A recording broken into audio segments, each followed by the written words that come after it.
The Mexican Senate has refused to fight the cartels, with their most recent meeting about it spiraling into a brawl. The U.S. is now fed up and has finally intervened. Mexico is saying that I offered to send U.S. troops into Mexico to take care of the cartels. She wants to know, is that true? Do you think I'm going to answer that question? That's why I'm asking. We'll see. I will answer it. It's true. But it's what they're planning to do to the cartels that will leave you in shock. Let's break it down. Trump declares war on the cartels.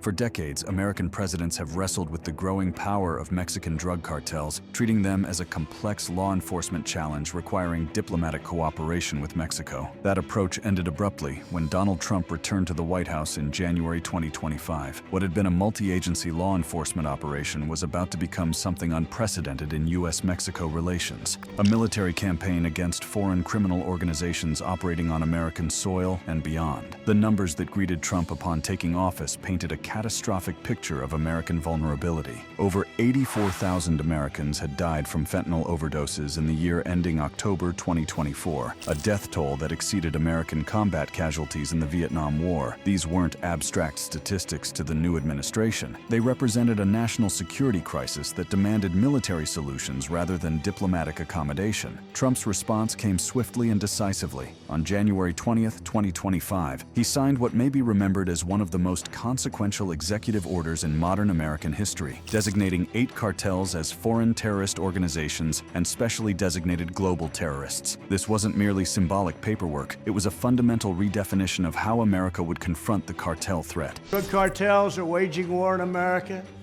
and it's now time for America to wage war on the cartels. The scope of this designation was unprecedented in the history of U.S. counterterrorism policy. 6 Mexican cartels, the Sinaloa Cartel, Jalisco New Generation Cartel, CJANG, Northeast Cartel, New Michoacan Family, Gulf Cartel, and United Cartels, were formally classified alongside ISIS, Al-Qaeda, and other international terrorist groups. This legal framework didn't just authorize enhanced law enforcement cooperation. It enabled military and intelligence targeting on a scale never before applied to criminal organizations. The implications of this designation cannot be overstated. Under U.S. counterterrorism law, foreign terrorist organizations can be targeted by the full spectrum of American military and intelligence capabilities. Secretary of State Marco Rubio emphasized treating cartels as armed terrorist organizations, explicitly allowing Department of Defense involvement in what had previously been considered a law enforcement matter. The escalation was systematic and relentless. February 20th brought the formal State Department designation, cementing the legal framework for military action. February 27th saw the DEA securing 29 cartel defendants into U.S. custody as part of what officials described as collaborative efforts, though the nature of that collaboration would soon become a point of serious contention with Mexico. By March, the diplomatic niceties had been abandoned entirely. Defense Secretary Pete Hegseth delivered an ultimatum to Mexico: address the cartels or face U.S. military intervention, including tariffs, naval embargoes,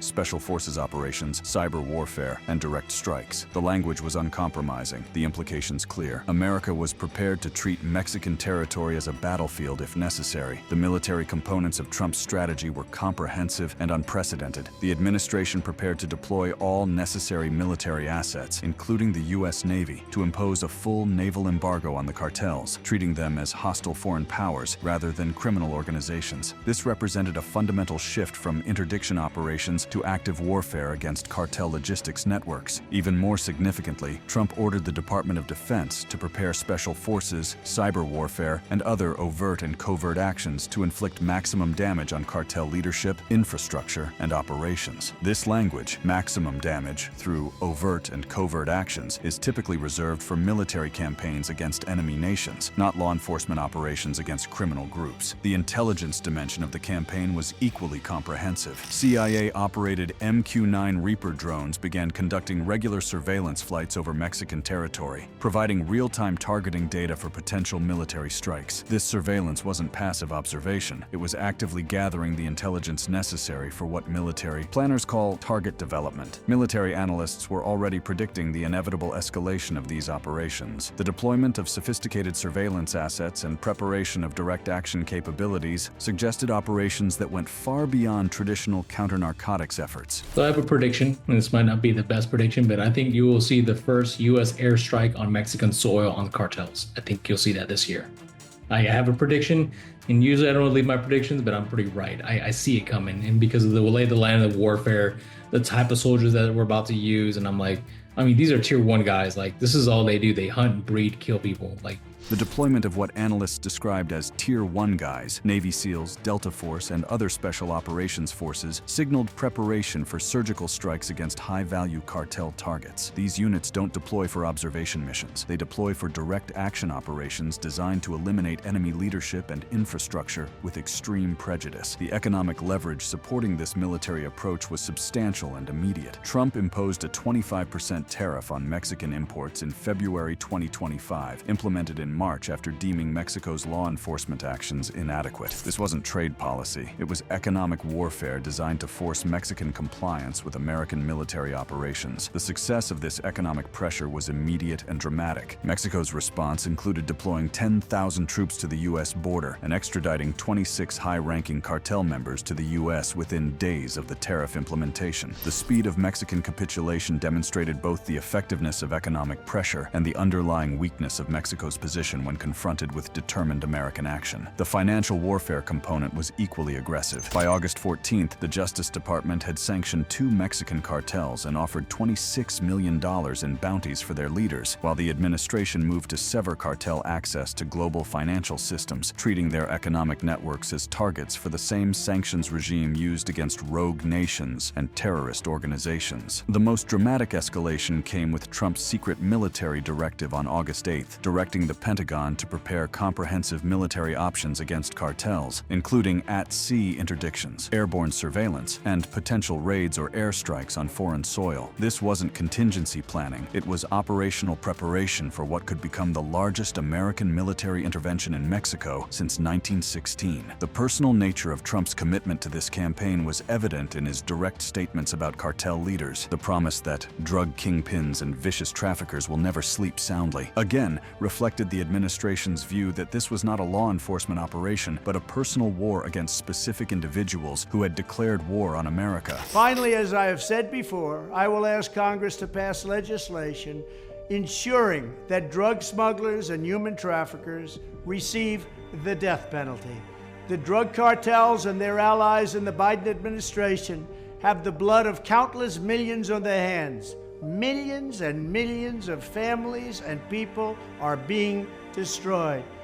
When I'm back in the White House, the drug kingpins and vicious traffickers will never sleep soundly again. Perhaps most tellingly, Trump's approach abandoned the traditional diplomatic framework that had governed U.S.-Mexico relations for decades. Previous administrations had worked within the constraints of Mexican sovereignty, seeking cooperation and accommodation even when dealing with the most serious cartel threats. Trump's approach explicitly rejected these constraints, treating Mexican territory as a battlefield where American interests would be pursued regardless of Mexican preferences. But as Trump's pressure mounted, it would trigger a political crisis in Mexico that exposed the deepest fractures in Mexican society, leading to unprecedented violence in the halls of power itself.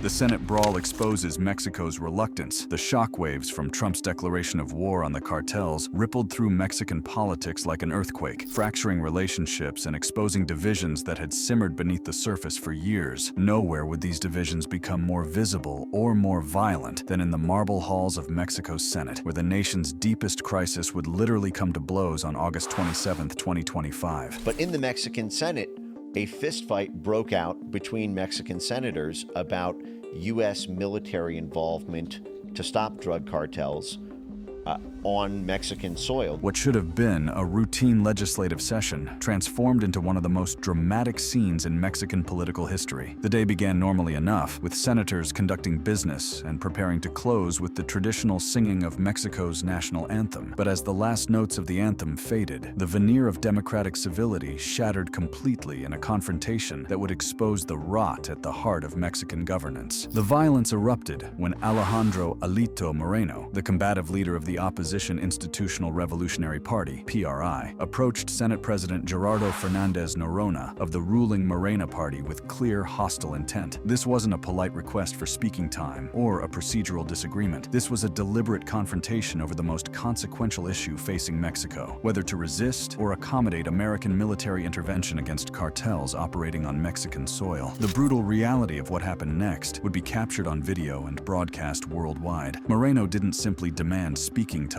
He grabbed Fernandez Noronha physically, shouting demands before the confrontation escalated into violence, where Moreno slapped Fernandez Noronha on the neck and arms and knocked down an aide named Emiliano Gonzalez, who attempted to intervene. The scenes of lawmakers physically attacking each other sent shockwaves throughout Mexico and the international community. The violence escalated further as another PRI senator joined the melee, yanking Fernandez Noronha's jacket and swinging at him as he tried to escape the chaos. These weren't momentary lapses in judgment. They were sustained acts of political violence in the nation's highest legislative chamber, broadcast live to a horrified public. The underlying cause of this unprecedented violence wasn't a budget dispute or electoral disagreement. It was a heated debate on U.S. anti-cartel operations, with the ruling Morena Party accusing the opposition PRI and PAN of advocating for U.S. military involvement. The accusation struck at the very heart of Mexican national identity, that opposition politicians were essentially inviting foreign military forces onto Mexican soil. This accusation wasn't made in a vacuum. The opposition's alleged openness to American military assistance had been fueled by a PAN senator's appearance on Fox News calling for American assistance and recent U.S. designations of cartels as terrorists. More significantly, the debate intensified amid reports of Trump's secret directive authorizing U.S. military force against cartels. And people were asking, like, well, which one is funded by the cartels? Because they were arguing about that, and all the replies are like, it's Mexico, both of them. Right. It's like the Sinaloas on one side, New Generation on the other. It's like they all have their squads. This cynical observation from social media users captured a disturbing reality about Mexican politics that the brawl had exposed. The speculation that different senators might be aligned with different cartels, Sinaloas on one side, New Generation on the other, reflected the widespread belief among Mexicans that their political class had been thoroughly compromised by cartel money and influence. The aftermath of the brawl was swift and severe. Fernandez Noronha later claimed in a press conference that Moreno had threatened his life, saying, "He hit me on the arms and said, 'I'm going to beat the shit out of you. I'm going to kill you.'" The allegations weren't just about physical violence. They were about death threats between sitting senators over foreign policy decisions. Moreno countered on social media that Fernandez Noronha had initiated the physical aggression and that the ruling party had altered the agenda to silence opposition voices, claiming he would always respond head-on with character and without fear to defend Mexico. The competing narratives revealed how deeply the cartel crisis had divided Mexican politics along lines that transcended traditional party affiliations. The political earthquake had immediate institutional consequences. Fernandez Noronha announced an emergency session for August 29th to propose expelling Moreno and 3 other PRI lawmakers while filing criminal complaints against them. The prospect of expelling opposition senators over their alleged support for American military intervention represented an unprecedented escalation in Mexican political warfare. But the Senate brawl was merely the most visible symptom of Mexico's deeper reluctance to effectively confront the cartel crisis. This reluctance has manifested consistently across multiple presidential administrations, creating the conditions that allowed cartels to establish territorial control over vast areas of the country. Under the previous administration of Andrés Manuel López Obrador, Mexico had adopted what was widely known as the hugs, not bullets policy, a strategy that prioritized addressing socioeconomic drivers of crime rather than direct military confrontation with cartels. While this approach had noble intentions of reducing violence through social programs, its practical effect was to allow cartel territories to expand virtually unchecked across the country. But that's because it is the lifeblood of the economy in Central America, in many parts of South America. Talking about the drug trade, right? The drug trade, right. If you cut it out, then you end up gutting the GDP of the country. You have these populations who would revolt if they were to go hungry and not be able to, because a lot of this is grown by local farmers and the like. This analysis reveals one of the fundamental drivers of Mexican reluctance to combat cartels effectively: economic dependence. The drug trade has become so integral to many regional economies that aggressive anti-cartel operations could devastate communities that have become dependent on cartel money. This creates powerful incentives for accommodation rather than confrontation, as governments face the choice between law enforcement and economic stability. The scale of the challenge Mexico faces cannot be understated. Mexican cartels now control an estimated 30 to 35% of Mexican territory, a level of territorial control that rivals or exceeds that of many internationally recognized terrorist organizations. This isn't just influence or corruption. This is actual governmental control over vast swaths of the country, including taxation, law enforcement, and territorial administration. Mexico's response to Trump's escalating pressure has been characterized by symbolic gestures rather than systematic action. While President Claudia Sheinbaum has deployed 10,000 additional troops to the U.S.-Mexico border and extradited 29 high-ranking cartel members to the U.S., these actions appear designed more to appease American pressure than to fundamentally alter cartel power structures. The effectiveness of these measures remains questionable. While homicides decreased by 15% from October 2024 to February 2025, kidnappings increased by 13% in early 2025, indicating that cartels are adapting their tactic rather than reducing their operations. Trump's personal assessment of Mexican leadership reflects growing American frustration with what is perceived as Mexican unwillingness to confront the cartel threat effectively. His characterization of President Sheinbaum reveals the depth of American impatience with Mexican approaches to the crisis. If Mexico wanted help with the cartels, we would be honored to go in and do it. I told her that. I would be honored to go in and do it. The cartels are trying to destroy our country. They're evil. She's so afraid of the cartel she can't walk, so, that's the reason. And I think she's a lovely woman. But the president of Mexico is a lovely woman.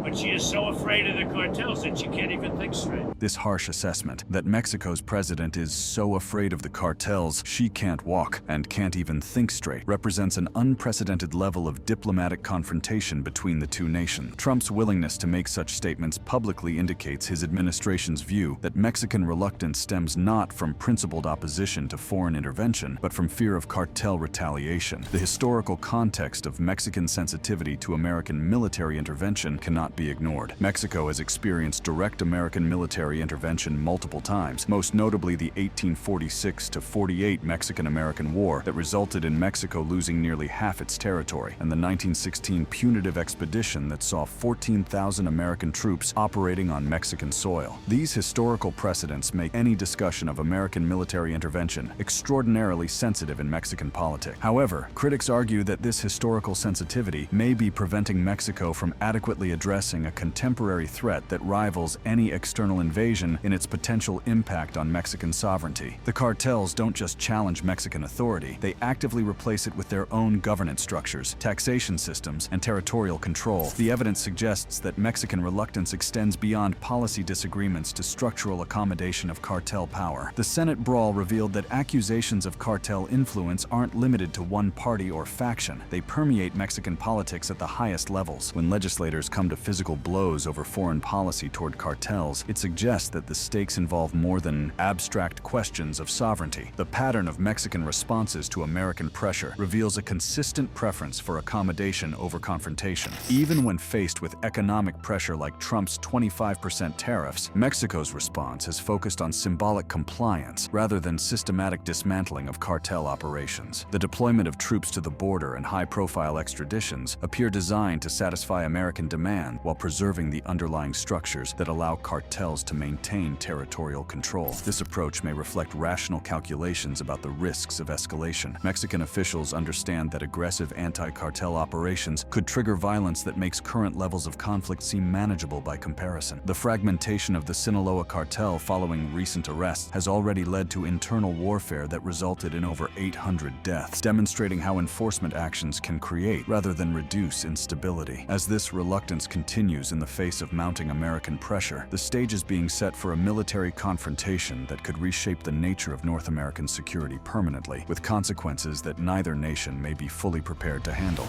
cartels' secret warfare and America's covert operations. While politicians fought in Mexico's Senate and Trump declared public war on the cartels, a shadow conflict has been unfolding across North America that reveals the true sophistication and reach of these criminal organizations. This hidden war extends far beyond the border regions most Americans associate with cartel activity, penetrating deep into the American homeland through operations so extensive and well-organized that they challenge fundamental assumptions about national security and territorial sovereignty. The scope of cartel operations within the United States represents nothing less than a covert invasion that has been largely invisible to the American public. Mexican cartels have established comprehensive operations across major U.S. cities, including Los Angeles, Chicago, Atlanta, Phoenix, and San Diego, which serve as distribution hubs, while the DEA estimates cartel operations in over 1,286 U.S. cities, reflecting their widespread influence throughout American territory. But perhaps most alarming is the expansion into areas previously considered safe from cartel influence. Recent reports indicate cartel operations have moved into Montana and spread across Indian reservations, exploiting jurisdictional complexities and limited law enforcement presence. These operations represent a strategic move by cartels to establish territorial control in areas where American law enforcement capabilities are most stretched. The sophistication of these domestic operations extends far beyond simple drug trafficking. Major money laundering networks now involve Chinese underground banking systems, processing over $50 million through trade-based laundering, cryptocurrency, and cashier's checks. These financial networks rival those of major multinational corporations in their complexity and global reach. The environmental warfare being conducted by cartels on American soil represents a form of domestic terrorism that has received insufficient attention. Illegal marijuana grows on public lands utilize EPA-banned nerve agents like carbofuran and metaphos, creating toxic contamination of waterways and wildlife habitats. The scale of this environmental destruction is staggering. 3 million poisoned marijuana plants and 465 miles of water diversion pipes were seized in California alone over 6 years. This environmental terrorism extends beyond immediate ecological damage. Game wardens and law enforcement officers tasked with confronting these operations have encountered military-level resistance that transforms American wilderness areas into combat zones. The transformation of these peaceful public lands into cartel battlefields represents a fundamental challenge to American sovereignty that goes far beyond traditional concepts of criminal activity. And then we saw them.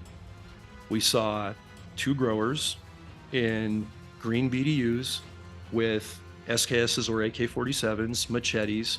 There were two of them, and they looked completely foreign to anything I would have ever seen in my woods up to that point. They looked more like a Sandinista crew running around in Nicaragua in the jungle. It was crazy. And what was really crazy was the amount of fieldcraft and stealth they were executing. The military capabilities observed by American law enforcement represent a fundamental shift in the nature of cartel operations. These aren't street criminals with handguns. These are military-trained operatives conducting sophisticated field operations with advanced tactical awareness and professional military equipment. Their presence in American wilderness areas represents a level of territorial penetration that challenges basic assumptions about homeland security. The drone warfare capabilities that cartels have developed pose an unprecedented threat to American security forces. Mexican Army reports document over 260 bomb-dropping drone attacks in 2023 alone, with 42 soldiers, police, and suspects wounded and at least 5 killed. These attacks utilize modified commercial drones, particularly DJI models, equipped with homemade explosives, C4, charges, and sophisticated dropping mechanisms. Recent intelligence reports detail cartel authorization of drone attacks on U.S. Border Patrol agents, representing a direct military challenge to American forces. But the implications extend far beyond border regions. The technology and tactics being perfected against Mexican and American forces along the border can be deployed anywhere cartel operations exist, which means virtually anywhere in the United States. The evolution of cartel military capabilities has been accelerated by their systematic study of modern warfare techniques. Reports indicate cartel forces receiving military training in Ukraine, where they're learning advanced drone warfare tactics, urban combat techniques, and sophisticated communication security methods. These organizations are now incorporating lessons learned from one of the world's most advanced military conflicts for use against American law enforcement and military personnel. If you guys have ever seen compilation videos of what Mexican cartels are armed with, they're sending Mexican cartels you can pull this up, they're sending these cartel fighter trainer units, elite squads, to go to Ukraine to learn how to operate sophisticated drone technology. The implications of cartel forces receiving advanced military training and active combat zones cannot be overstated. These organizations are now developing capabilities that rival those of many national militaries, with the added advantage of operating within American territory, where they can exploit legal and jurisdictional limitations that don't apply to foreign adversaries. The human trafficking operations that accompany cartel drug trafficking represent another dimension of the threat that extends far beyond border security. Recent operations in Northern California revealed human trafficking networks, forced labor operations, and evidence of sexual exploitation at cartel grow sites. These discoveries indicate that cartels have diversified into multiple criminal enterprises that collectively represent a comprehensive threat to American national security. The scale of cartel territorial control within the United States remains largely hidden from public view, but evidence suggests extensive and growing influence in areas where federal law enforcement presence is limited. Operations documented in Montana, South Dakota, and across Indian reservations indicate systematic exploitation of jurisdictional gaps and law enforcement vulnerabilities. This territorial penetration represents a fundamental challenge to American sovereignty that goes beyond traditional criminal activity. When foreign criminal organizations establish territorial control within American borders, complete with their own governance structures and military capabilities, they create conditions that require military rather than law enforcement responses. The American covert response to this threat has been equally sophisticated and largely hidden from public view. While public attention focuses on border deployments and diplomatic pressure, the real war is being fought through intelligence operations, financial warfare, and targeted eliminations that rarely make headlines. The financial warfare component of American operations has achieved significant success in disrupting cartel money laundering networks. Operation Fortune Runner exposed a Sinaloa cartel-linked network laundering over $50 million through Chinese underground banking in Los Angeles, while sanctions on individuals and entities involved in cartel activities aim to disrupt their financial networks. The intelligence dimension of American operations includes comprehensive surveillance and targeting operations that treat cartel leaders as high-value targets, comparable to terrorist leaders. CIA-operated MQ-9 Reaper drones conducting regular surveillance flights over Mexican territory represent just the visible portion of a much larger intelligence operation designed to map cartel leadership structures, financial networks, and operational capabilities. The success of these intelligence operations is evident in recent high-profile arrests. The capture of Ismael El Mayo Zambada on July 25, 2024, represents what many analysts believe was a sophisticated American covert operation that eliminated one of the most powerful cartel leaders in Mexican history. And all witnesses were killed. Right? So I don't know too much about the details of exactly how they put him on that plane and everything like that, but it seems very reminiscent of, this pretty high-level covert operation by the United States.